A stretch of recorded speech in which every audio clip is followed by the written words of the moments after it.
ma visto che ce l'abbiamo già in onda che ci aspetta, mettiamo direi subito in onda il nostro ospite. I liberi l'infarto, ok, però ne parliamo dopo, perché adesso parliamo direttamente di Eurolega e ne parliamo alla grandissima. Metto la classifica sotto, così per fare quello che è esatto, e poi metto in onda l'ospite con il banner pronto. Sbaglierò l'inquadratura, ma ce la faremo. Eccolo qui, eccolo qua, coach Bartzokas direttamente dal Pireo in collegamento con Area 52. Hi coach and welcome to Area 52. Finally. Thank you very much. Congratulations to the national team of Italia. I hear that they qualified to the World Cup. Eccoci qua. Ve lo dicevo che il coach era collegato agli ultimi minuti, stava seguendo ed era preoccupato come noi del resto, perché è stata una partita molto come si può dire, paludosa, ma lo sapevamo perché in Georgia ci aspettavano e Schengelia è rientrato e sta iniziando a giocare al suo livello, Scermadini, vecchi volponi, però siamo stati bravi e abbiamo ottenuto un attimo sembrava andata, a 2-3 minuti dalla fine sembrava andata quasi. Poi... No, ma infatti devo dire che da questo punto di vista solo conferme, cioè che in effetti carattere e cuore a questa nazionale, come Eurobasket ha insegnato, non sono mai mancati. Magari mancano altre cose, ma quella cosa lì c'è. Quindi parentesi azzurra doverosa, ma qui abbiamo uno dei grandi protagonisti dell'Eurolega di cui noi parliamo tutte le settimane. Coach, we just tried to talk about European basketball and having you here is a really, really great honor. So thank you again. Welcome. It's also honor for me. Thank you very much. We talk obviously starting with your team, the Olympiakos, and this season starting so well with a few big road wins that surprise someone, but I don't think surprise everybody. So what do you expect such a brilliant start of your team this season? You know, you're never going to be sure about how you enter the season, how you play every game. You know, every game I used to say that is a different story, and you need to approach it like one game at a time. If I was wrong, Barcelona was the first game away. Then we had Zalgiris on home court without fans, and then we have double week playing in Madrid with Real and in Vitoria with Baskonia, and we started with 4-0. So obviously it was a good start. Thinking the brands that we beat, Barcelona, Real Madrid, Baskonia away, Zalgiris. So we are happy, but then we lost 2 games in a row in our home court. So this is EuroLeague. I don't think that on the road or home court is so important nowadays. I think more important is the approach that your team has. Of course, the potential that you have as a team. Excuse me. Nessa. Excuse me. My dog. We all have dogs, coach. I have 3 dogs. No worry, coach. Noise, I'm sorry. And this is it. We lost 2 games. Then in the other one game we beat Partizan. Every game is a different story. Every process is difficult. Every challenge is difficult, and also every team is really difficult right now. I think EuroLeague of this season is going to be the toughest, the more difficult EuroLeague that I ever saw.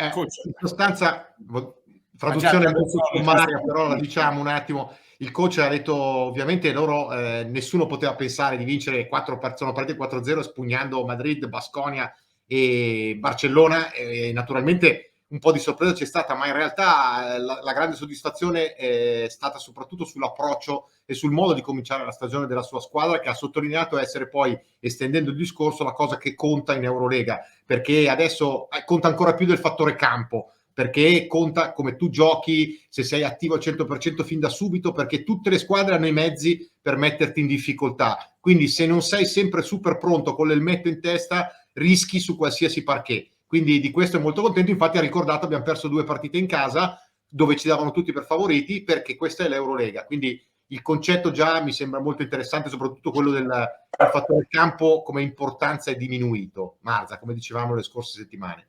Certo. Coach, after 7 games, your team improved about 8 points the offensive rating compared to the one of last season. After the win in Vitoria against Baskonia, Sasha Vezenkov in the post-game interview said, okay, we are playing a good offense, but we have to adjust defense because we are not doing everything perfectly indeed. Then you played Partizan. And in the last game you played Partizan, you had some problem in the 2 losses, and then you played Partizan and you improved a lot your defense. I want to know from you if this is the most important part of the game you are working on right now, having a good offense and still sometimes struggling a little bit in defense. I'm not sure to tell that. I cannot say that we can have a conclusion just from 7 games. Sometimes it depends on the opponent. Sometimes it depends on the pace of the game, of the rhythm. For example, if you go to a lot of possessions, a lot of transition situations, both teams, mainly you don't go to the 70 possessions, or maybe you can go to 80 or to 85. So the score is going to be higher. I can say that more representative is the point per possession that you allow to opponents, to your opponents. So we have a good time. We have some good defensive times and some bad defensive times, but for sure we could play better defense against Valencia in the losing games in our home court or with Monaco. On the hand, Partizan came with not so deep roster because of the injuries that they had, and also the national team obligations. But still, I believe we play against a very good team, good defense. Our priorities right now to stay in our principles, to hustle on defense, to play, to be dedicated each one.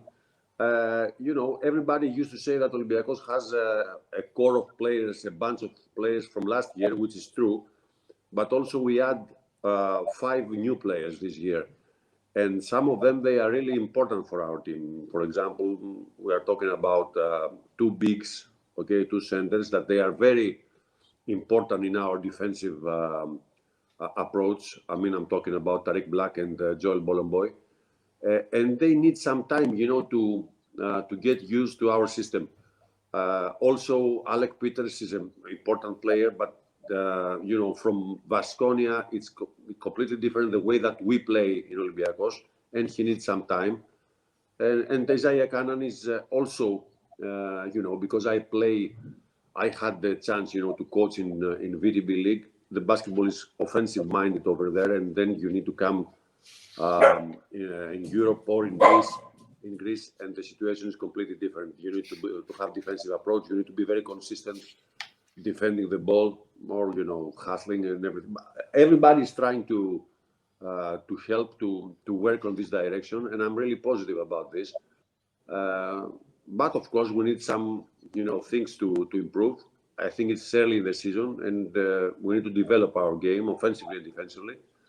But I think we have the right pieces. I mean, we have good players with chemistry, good characters, good persons.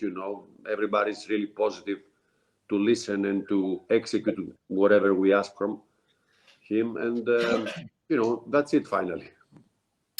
Ok, parto dalla fine di quello. Io ho chiesto al coach se il discorso difensivo segnalato da Sasha Vezenkov come una delle cose su cui bisognava lavorare di più dopo la vittoria, scusate il gioco di parole, era una delle cose, appunto la difesa, una delle cose più importanti su cui sta lavorando. Non sono sicurissimo di poterti dire che dopo 7 partite ci sia un campione valido per poter fare un ragionamento del genere. Lui ha sottolineato principalmente, ha raccontato quello che è stato il cammino, un po' di difficoltà difensive contro Valencia e contro il Monaco. Poi dice è andata meglio col Partizan, però molto onestamente ha detto il Partizan è arrivato molto short-handed, cioè con molte mancanze di giocatori. Erano 6 quelli che mancavano per varie ragioni, infortuni, gli obblighi con le nazionali, eccetera, eccetera. E dice quindi siamo all'interno di un percorso, dobbiamo cercare di migliorare su entrambi i lati del campo. Poi dipende molto anche, dice, più che dai numeri, dei punti segnati, dai punti per possesso che concedi, ecco, perché a volte ci sono delle partite con un più alto numero di possessi, si corre di più, quindi si corre di più, sembra che si difenda di meno, ma in realtà non è così. Poi ha menzionato quelli che sono i 5 nuovi arrivi all'interno della squadra, su cui ha detto soprattutto i 2 centri, Tariq Black e Joel Bolomboy, devono adattarsi ha un certo tipo di meccanismi che abbiamo all'interno della squadra. Dice lo stesso Alec Peters, e poi ha fatto il nome anche di Isaiah Cannon, che viene dalla VTB, che lui dice io ho conosciuto, ed è una lega molto portata al basket offensivo. Quindi dice siamo proprio all'interno di un processo, stiamo cercando, dobbiamo migliorare su tutti i lati del campo, e quindi stiamo lavorando, diciamo, su entrambe le fasi dei nostri possessi. Faglia. Okay. Hi, coach. Maybe if I talk too much, you can interrupt me, because then it's difficult to translate so many things. No, it's okay. It's okay, no problem. Talking about Vesenkov, you had him in your season in Barcelona, and he hasn't really a great season. Then you found him back in 2020 when you came back to Olympiakos, and he completely exploded in the last 2 seasons. What did you do to him? How did you work with him? Basically, I trust him. You know, it's not about me; it's about him. You know, we are talking about a player which is addicted to basketball. You know, he's working really hard. I think 365 days per year. Individual practices all summer. You know, working with our individual coaches every morning before the practice, like all the players. And sometimes coming along with our developed coach afternoons to work in every part of his game. Right now, he used to be a great shooter in the past, and right now it's more than this. You know, we're talking about a player who has 1,000 ways to go to the basket. You know, his ball cuts, his offensive rebounds, his closeout attacks. You know, of course, always on transition drills, the transition plays, or shooting the ball really well. And now also, I think he added to his game the creativity. You know, the last 2 games he had 6-7 assists, which is something that we try to convince him that if he has to be one of the best players in Europe, he has to add this also a very important part of the game. I mean, creativity. So he really adjusts on this. Right now, I think he's an unbelievable weapon. I trust him 100%. But what he achieved up until now, it's just, I think, because of his effort. He's really a hard worker. Gli ho chiesto del rendimento di Vesenkov, che lui aveva avuto prima a Barcellona, appunto, e non era stato ovviamente così impattante come ricordiamo, e poi invece la trasformazione che ha avuto negli ultimi 2 anni. Gli ho chiesto cosa ha fatto appunto per farlo trasformare così. Ovviamente non ovviamente, ha detto che la prima cosa è la fiducia in se stesso che ha trovato appunto in questi anni, e poi il grande lavoro che sta facendo appunto Sasha anche a livello individuale, arrivando prima agli allenamenti, lavorando con il player development coach, quindi tutto anche un lavoro appunto che c'è dietro, a parte la fiducia appunto nei suoi mezzi. E appunto Vesenkov, che conoscevamo come principalmente un tiratore, diciamo, in passato, appunto il coach ha sottolineato come invece abbia aggiunto tante armi al suo gioco, e che ora è diventato praticamente un giocatore, un'arma offensiva a tutto tondo, e che nelle ultime partite quello che ha aggiunto ancora ulteriormente di più è appunto la creatività, quello che lo rende veramente un'arma totale a livello le statistiche dell'arma totale. Queste sono appunto le statistiche, appunto sottolineando il fatto anche del numero di assist che è cresciuto in particolare nelle ultime partite, segno appunto sì, da un lato di questa fiducia, ma anche appunto di una crescita proprio appunto portata avanti nel corso di questo periodo da Vesenkov. Vado con I go with the second question, coach. This is a longer one. Talking of, I remember talking about Final Four after winning the one with the Oli in 2014-13. Okay, you had another amazing run with Lokomotiv Kuban in the years before. That was a very particular team, without true big man in the paint, but with many players that could play inside and outside, like Randolph, Singleton, Claver, and so on. It was 2016, and it seems that basketball was going to a sort of small ball era, thinking about what was doing Golden State Warriors at that time. 6 or 7 years after that, I see that in Euroleague, many teams are playing bigger and bigger. Almost every team has Tavares, Fall, I don't know, Shaqiri, players like this. Did you see basketball changing this much or this fast in these years? Yes, this is a very good question, and it's a really important topic about how we have to follow what is happening according to the rules of basketball. 2016, as you said, sometimes it's not priority, but it's about how the things are in market. In Lokomotiv, we had a big center like that, Kirill Fiezenko, a guy, Ukrainian guy who played in NBA more or less before. But we had the chance, because Randolph was injured, we had the chance to sign first time in Europe Chris Singleton.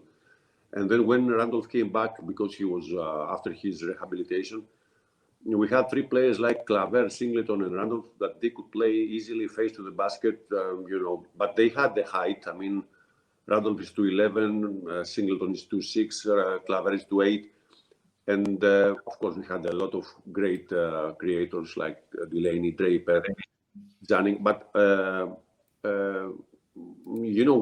we try to play this kind of basketball with the players that we had. We believe that being more versatile, playing with speed, from outside to inside, and play really team basketball. We had the chance to achieve the Final Four because the talent of Randolph, although that is not a center, it's, especially before his surgeries, was really amazing. So we try to establish this kind of basketball in European basketball this year, not because we decided that, because we had these kind of players. Basketball changes every year. Right now, the previous seasons, wherever you have a good center with, ability, with talent, with big potential, always NBA is immediately taking him, is signing him. So we didn't have a chance, to have centers with really big potential because the good players play in NBA. Right now, Tavares was the first one that changed a little bit the game in European basketball with the way, he protects the basket basically, which is really amazing. And I have to tell you that when I was in Barcelona and we had a lot of injuries during the season, Tavares played in this year in G League, if I remember well, in the States, having not playing time with NBA teams. And we tried to bring him, but he decided to give one more chance, to play in NBA. And, maybe this sign could change a little bit the history for Barcelona. But finally he went to Real Madrid with, the results that everybody knows. Then everybody's trying to adjust a little bit on this, to have someone to play against. You have 2 ways to play against Tavares. One is to have a center that can shoot the ball from outside to create problems from, and the other one is to find someone. And we were happy to having, play like Mustafa Fall, which is, Fall is not just a 7-footer, just a guy who is 221, but he's a great passer. He's great on switching defense, although that you cannot believe it. But if you check him, a lot, you will see that he's very, very efficient. He's very effective defending guards in the 3-point line. And is improving in this fall in the last seasons. Yes, I think I cannot say, but maybe you can ask him. But I think with the process that we are having with our trainer, with our strength coach, Mustafa is spending a lot of time on the gym, to prepare his body for this kind of basketball. Our strength coach says that there are 2 bodies in one, to these guys. So they want extra preparation. They want something more than just one practice. So we had this kind of player, and now everybody has. You know, there is this, the other fall is on Villeurbanne.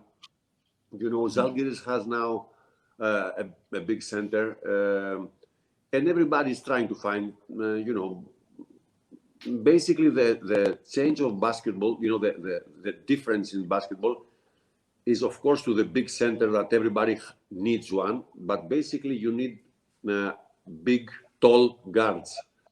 This is the new era, in my opinion, in basketball. You know, if you have a point guard which is close to 2 meters, like Misic, for example, and then you have, or for example, how Real Madrid won the last ACB League because they had a lot of injuries, and they play basically with one point guard and forwards and centers. You know, they have, you know, Hanga, Taylor, Abalde, a lot of guys with height more than 2 meters and one big center. You know, this is a way to make the basketball court smaller for the opponents. If you have, you know, arms, speed, you know, they were really efficient on rebounding, you know, and they didn't allow anything easy to Barcelona. So if you ask me what is the new era right now in basketball, I believe this is it. I mean, somehow to prepare, to build up a team with big guards and, of course, a big center. But, you know, right now you need, of course, speed, which is very important, but also you need height. It's now basketball nowadays is really important. Ok, mi prendo un paio di minuti. I'm sorry. No, ma devi sintetizzare, Paglia. Intanto ti faccio vedere per ispirazione anche del coach la sua sporca dozzina, in realtà erano 11, e il loco di cui parlavamo un attimo fa.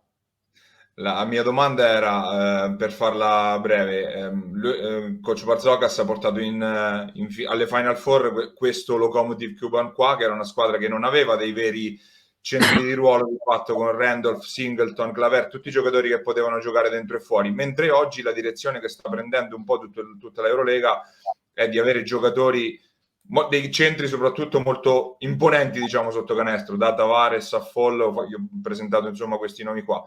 Ricordando quella squadra lì, il coach ha sottolineato il fatto che ovviamente fu di fatto fare di necessità virtù, nel senso che comunque avendo quel materiale umano lì era ovvio giocare in quella maniera lì, insomma, con tutti che potevano un po' scambiarsi di ruolo, e alla fine il risultato è stato vincente, diciamo.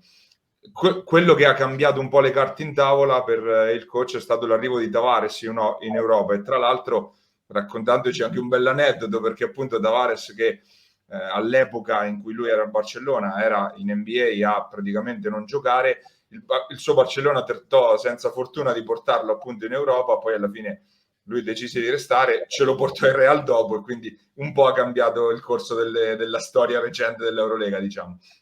Quindi Tavares ha un po' cambiato le cose, perché tutti si sono voluti un po' adeguare a lui, diciamo, per tagliarla breve. Però parlando più in generale del basket contemporaneo, del basket europeo contemporaneo, il coach ha sottolineato il fatto di avere la necessità di avere grandi corpi sia nel reparto esterni che nel reparto lunghi, quindi sicuramente avere grandi corpi sotto canestro, e lui ha sottolineato il lavoro anche che sta facendo con Fall, appunto, per renderlo appunto qualcosa di vicino a quello che sta facendo Tavares, insomma. Quindi un giocatore sì imponente in mezzo all'area, ma anche mobile sui cambi, che sa passare la palla, e quindi che sappia fare non essere solo il perticone che sta in mezzo all'area, diciamo. Però più in generale sicuramente la direzione che sta prendendo il basket è quella di avere giocatori di grande velocità, di grande taglia fisica, un po' in tutti i ruoli, ecco. Paglia, come traduttore sei sotto sicuramente il par rispetto a come sei come agitatore, che è il motivo per cui sei qua. Però we have a question from our followers, coach. Yes. Good evening, coach. I read Olympiakos is one of the better basketball system in Euroleague. How is it possible for you to combine your personal footprint as a coach with a certain freedom for your players? This is a very good question.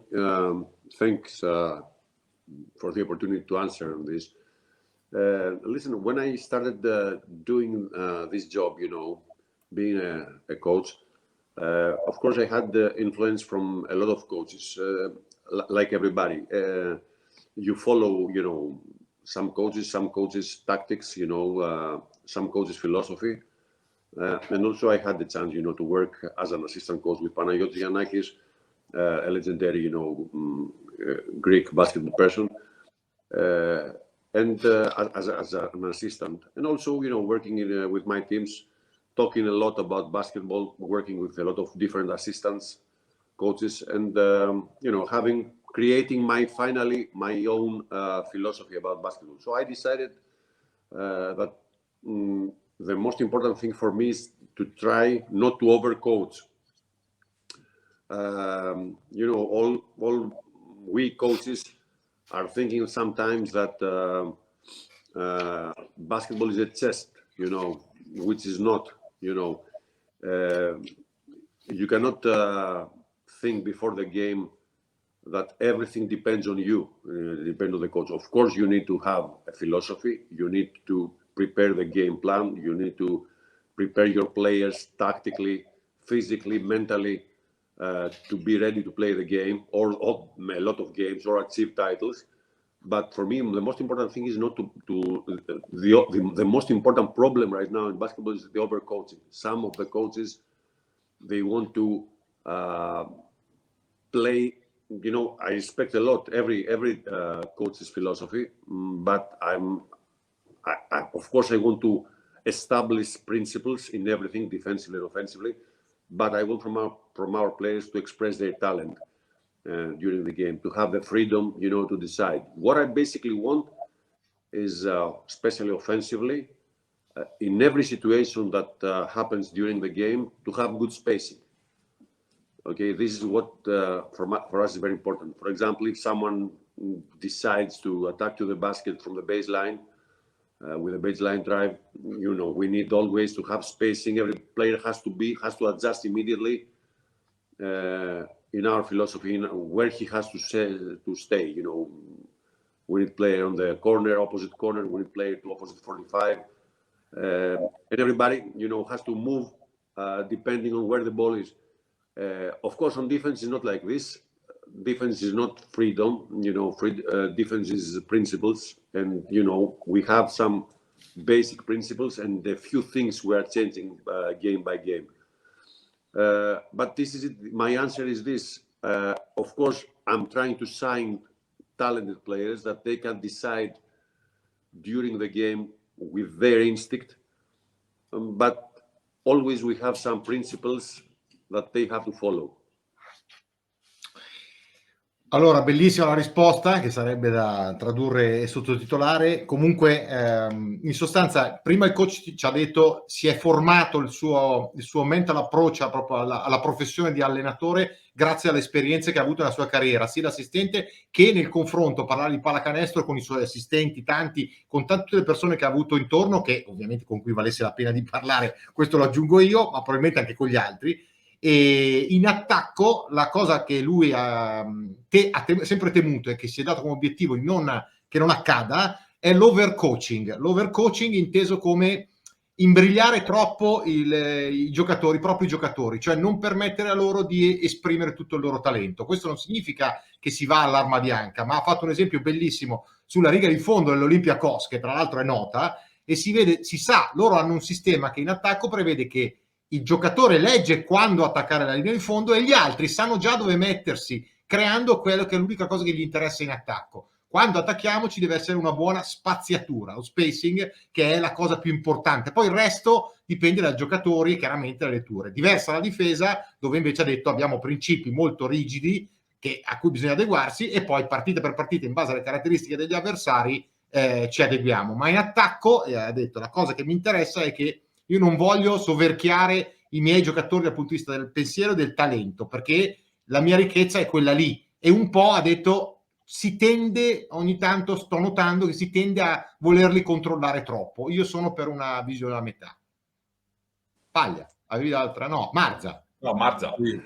Coach, the loss in the last Final Four was basically, as we talked, we had the opportunity to talk in Belgrade about the lack of experience from some of your players that were the first experience in that kind of scenario. I'm thinking of, for example, I had a 7 of 25 from 3-pointers, 1 of 8 of Sasha, and 2 of 6 of Tyler Dorsey. Talking about Sasha Vezenkov, that is one of the guys that I saw suffering more that kind of loss. Was that a real fuel for him, loss, to be the real serious MVP candidate that he is right now?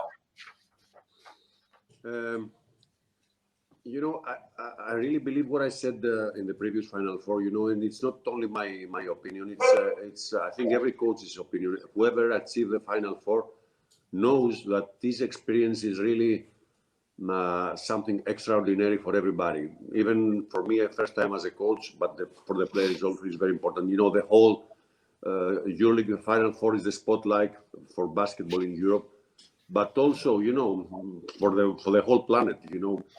For example, every player knows that during the Final Four there are a lot of general managers from NBA, all the important agents, basketball coaches.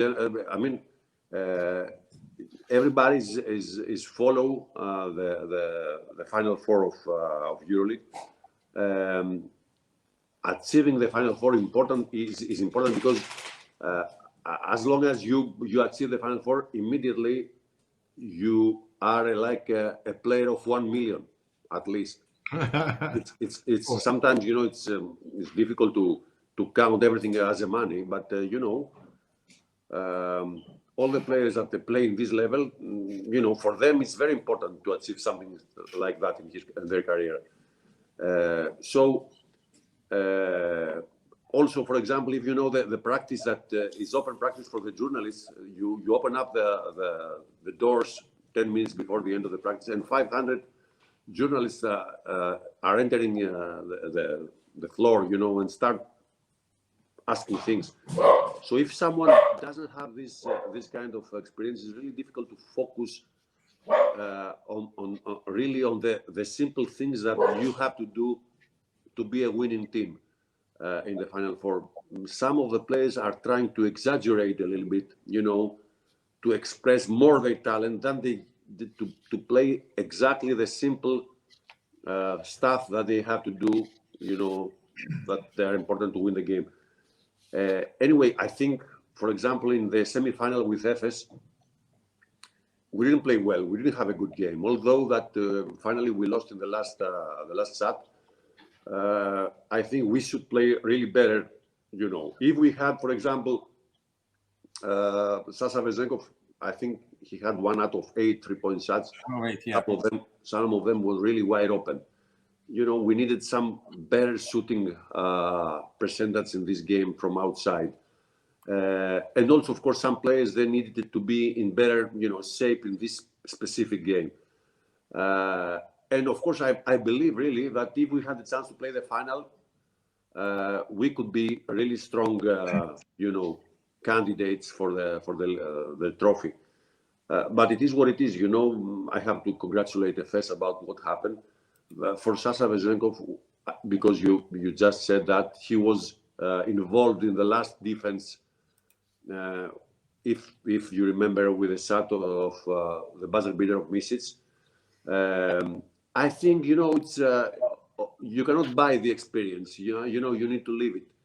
And probably somehow, in the next time that something similar is going to happen, we can adjust everybody. I mean, Sasha also, the teammates, me, the coaching staff, we can adjust a little bit better, you know, all together as a team. I'm talking about this.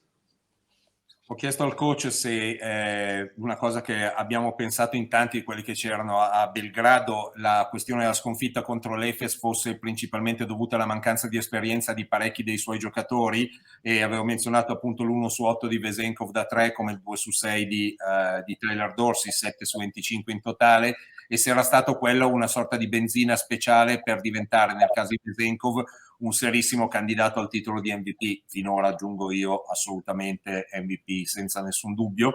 Il coach mi ha detto sostanzialmente che tutto quello che riguarda la prima parte partecipazione a una Final Four di Eurolega è tutto molto particolare, un'esperienza che non puoi comprare, che devi fare perché ci sono situazioni che non hai mai vissuto, sei sotto le luci della ribalta da ogni punto di vista, sai che ci sono una marea di GM dell'NBA a seguirle, sono partite più importanti delle altre, e inoltre cioè giocare bene alle Final Four, arrivare alle Final Four e giocarle bene ti porta anche in una dimensione finanziaria di un certo tipo. Lui ha detto diventi un giocatore da €1 milione.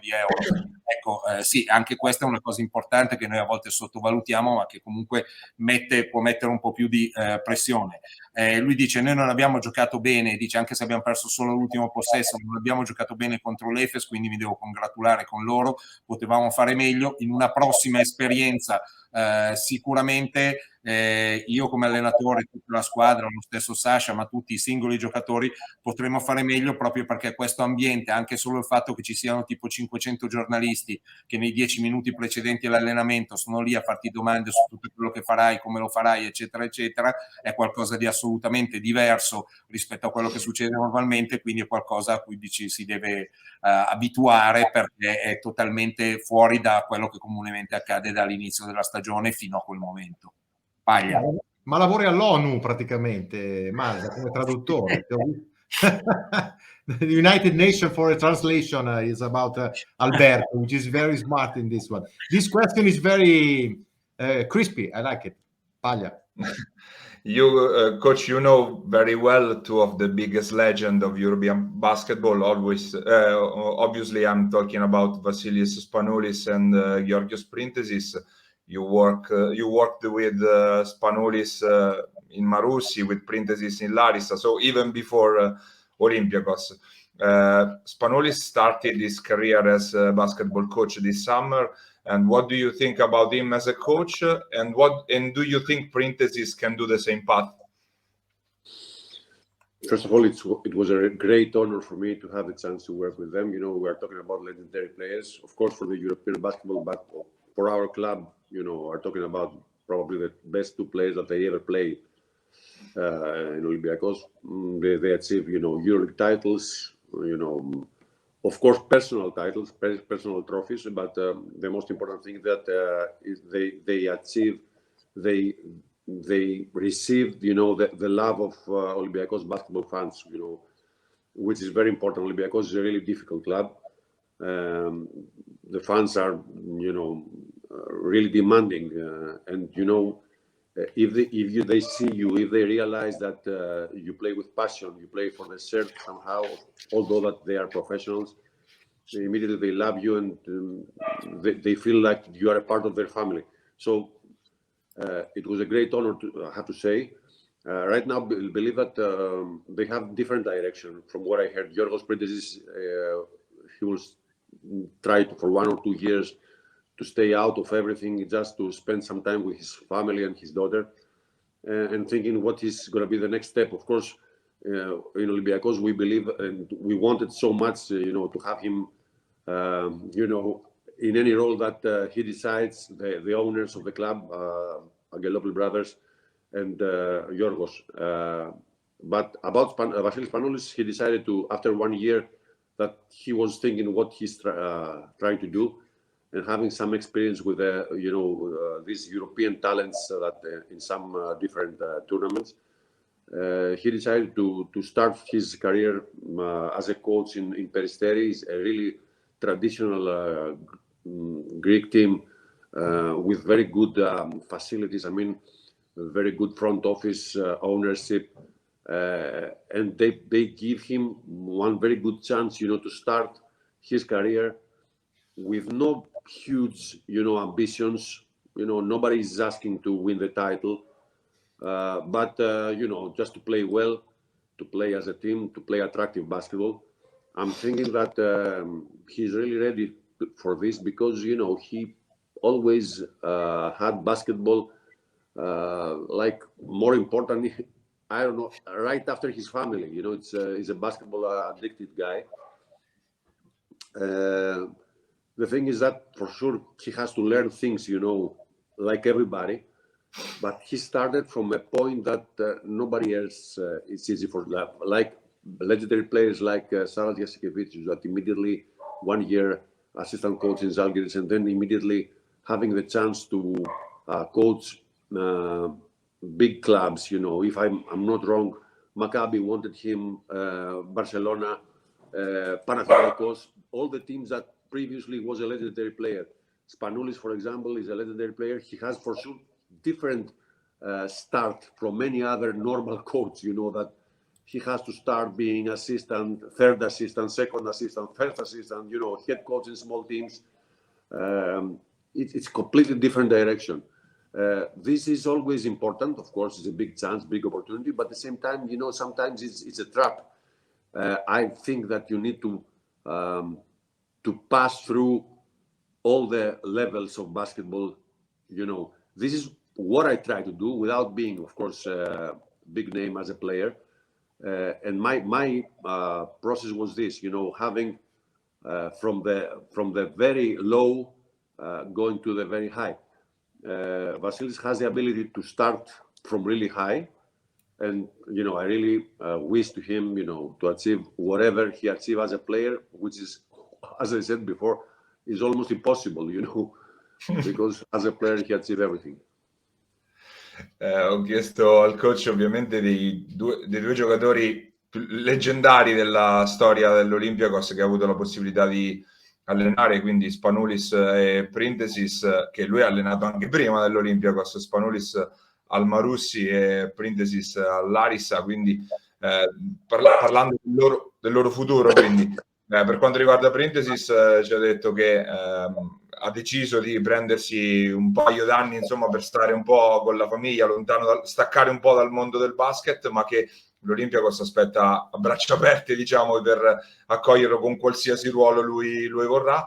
Per quanto riguarda Spanoulis, che ha iniziato appunto da poco la carriera da allenatore al Peristeri, sottolineando appunto che si tratta di una società da un lato solida e con una dirigenza comunque competente, ma che ovviamente non gli mette la pressione di dover vincere subito, quindi è anche un buon punto di partenza. Di sicuro dalla sua Vasilis ha il fatto che vive il basket praticamente solo un passetto sotto alla famiglia, quindi che si nutre di però la parte importante è appunto il paragone, diciamo, fatto con il percorso di Jasikevicius, ma parlando della necessità però di fare una gavetta, quindi di partire dal basso, dal fare l'assistente e poi salire passo dopo passo fino ad arrivare in alto, che è stato un po' il percorso che ha fatto lui, perché coach Bartzokas era stato giocatore anche in serie A greca e poi è ripartito dal fondo per salire step by step fino ad arrivare appunto all'Eurolega.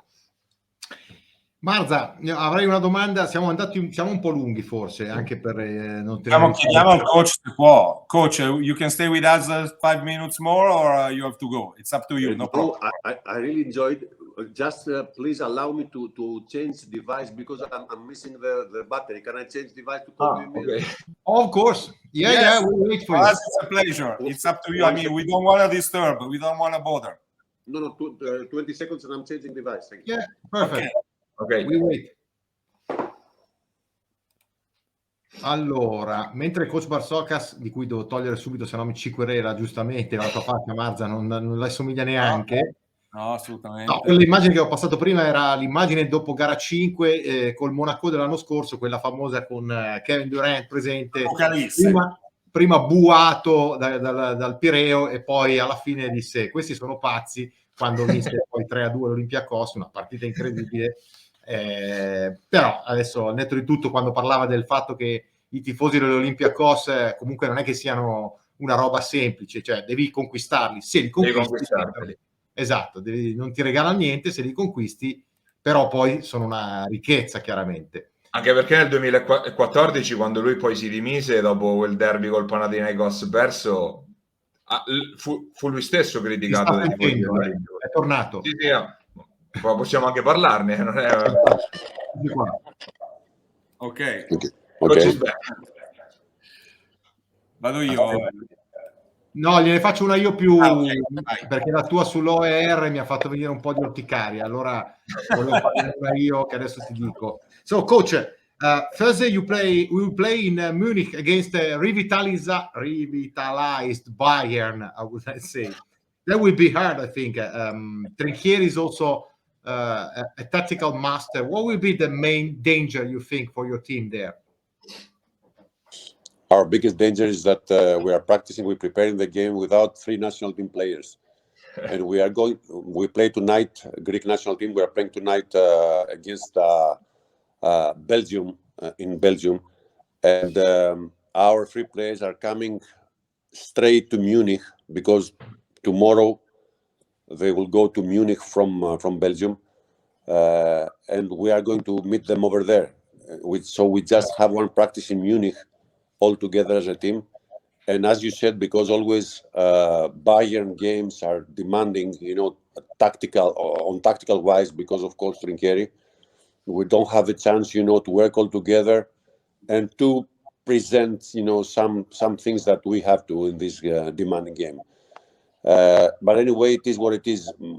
Our main process is just to play as a team. Always games in Munich are different. Bayern is, I think, has different, image playing in Munich or away. Especially in Munich, they play with a lot of tension, with a lot of intensity in their game. They are really energetic, defending the ball, especially putting pressure to the creators. So for us, we have to match up their desire, their energy. Of course, we believe that we have the talent, we have the potential to be competitive in this game and maybe to win. But we need to have a really good game over there. Bayern right now is in a good momentum. Winning Alba away, always for them very important. And the previous game, they beat Efes. I think, as I say, it's every game in Euroleague is really different story.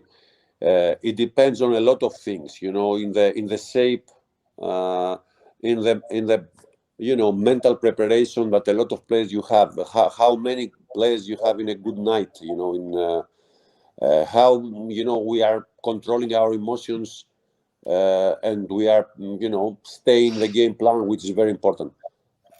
But I have to say that we have a difficult job to do, not only because of the ability that Bayern has, but because, as I said, we don't have important players like Papanikolaou, Larizakis, and Lugis. And the bad thing for us is that all they are guards, so we don't have guards to make a normal practice right now. No.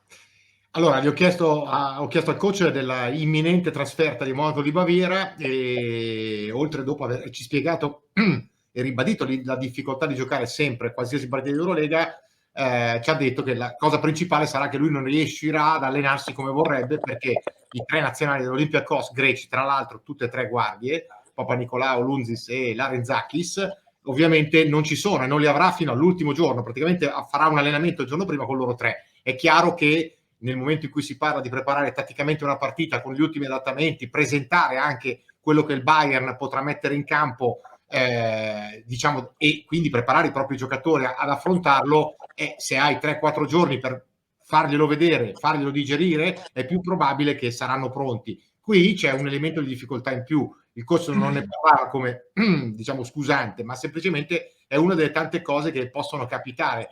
Devi anche avere fortuna di avere, quando vai a giocare a Monaco di Baviera, la squadra con una buona dose di giocatori in serata, perché loro mettono le mani addosso, sono una squadra molto energetica in casa, e se non riesci a pareggiare la loro desiderio, la loro voglia di giocare, vai sicuramente a fare una partita faticosa. Quindi, oltre ad aver riconosciuto naturalmente poi il tactical che Trinchieri sui mismatch, sulle varie cose è sempre in grado di proporre, però se non li conosce il coach come disinnescare le magie del Trinca, non so altro come fare, nel senso, direi, no?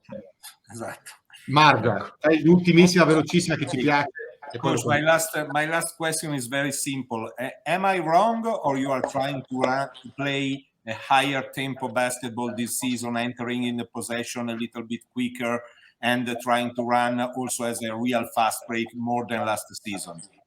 Yes, we are trying to do this. Not because only I want it, because also because we have the players.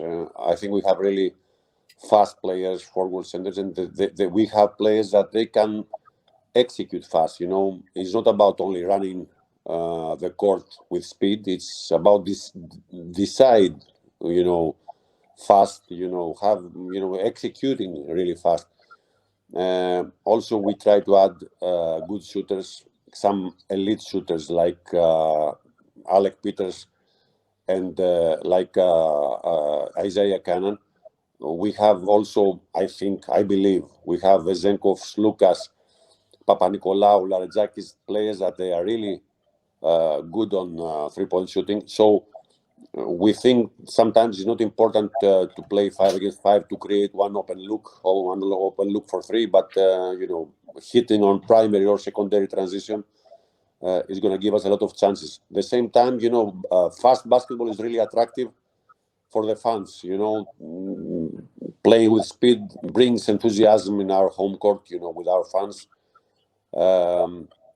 Also, we have, I forgot to tell you that Sakil McKissick is a teacher on transition. He's really unstoppable. If he finds, room, space on transitions, he's really unstoppable. So, more or less, we have the potential. We have the roster for this. We are trying to play, but we don't to play fast, but we don't want to rush. We try to avoid, the silly turnovers in transition. Sometimes, the pace of the game is really important, and you need to have two ways. One, play with high pace, fast. The other one, to set up a little bit the offense and to be more patient. Ok. Ho chiesto al coach se era solo una mia impressione, se quest'anno stava cercando di giocare con un ritmo superiore, entrando più velocemente nei giochi per sfociare a volte anche proprio nel puro contropiede. Mi ha detto sì, e non solo per le mie idee, ma soprattutto per il tipo di giocatori che abbiamo. Abbiamo dei giocatori che, al di là del fatto di correre velocemente il campo, sono bravi nell'eseguire tutte le situazioni di gioco con una certa rapidità. Quindi grazie a questi giocatori noi possiamo creare delle situazioni in cui non è necessario arrivare per trovare un buon tiro a doversela giocare 5 contro 5, ma abbiamo anche delle situazioni transitorie in cui, attraverso appunto la transizione primaria o secondaria, possiamo trovare delle soluzioni che sono ottime. Dice, oltre a tutti i giocatori che ho menzionato, tutti i vari quelli che abbiamo già parlato anche prima, aggiungo anche faccio il nome di Shaq McKissick, che è sicuramente un maestro in questa situazione, che ci può dare molto da questo punto di vista. Thanks, coach. Coach, we are at the end. We thank you so much, and we say good luck for the rest of the season. Maybe we see you in springtime before the playoff time. Thank you very much, guys. I really enjoy the questions and the level of the basketball level of your show. And also Italy is my favorite country, coming not only for basketball games, but also for, to enjoy some time with family. Good luck to your show. Thank you very much. See you in the road, guys. Thank you very much. Thanks also to Jenny that organized everything. So thanks to her. Thank you very much. Bye-bye.